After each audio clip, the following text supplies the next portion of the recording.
এই পাখিটা একটু আগে ফ্যানে ডাং খেয়েছে। ফ্যানের পাখাতে মুখটা লেগে একদম মুখে রক্ত এসেছিল। তার জন্য এই পাখিটাকে আমি অনেক যত্নে ভালো করে ছেড়ে দিলাম। ফুল ও ভালো হয়ে গেছে। লাস্ট ফিনিশিং পর্যন্ত ভিডিওটা দেখবেন, ওকে আমি কীরকমভাবে যত্ন করে পাখিটাকে ভালো করলাম। কিন্তু অনেক কষ্টর পর কিন্তু খুব খারাপ লাগছিল পাখিটা যখন এরকম দেখছিলাম, কিন্তু খুব খারাপ মানে অত্যন্ত খারাপ লাগছিল। তাই ওকে আমি খুব যত্নে পানি টানি খোয়াইছি, খোয়ার পরে ও যখন ভালো হয়ে গেছে ওকে আমি ছেড়ে দিয়েছি। এটাই হলো নিয়তি। উৎস সবাই দেখবে যদি কাউ বিপদে পড়ে বা কোনো অ্যাক্সিডেন্টে হয়, তাকে সহায় করতে হয়, চাই পাখি হোক আর চাই মানুষই হোক। সবার আগে ওকে আগে সহায় করতে হবে, নিয়ে যেতে হবে, হসপিটাল নিতে হবে। দেখছেন আমি এখন পাখিটা কীরকম করে চলতে পারছে।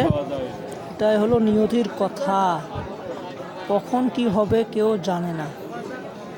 পাখিটাকে আমি অনেক যত্নে ছেড়ে দিয়েছি।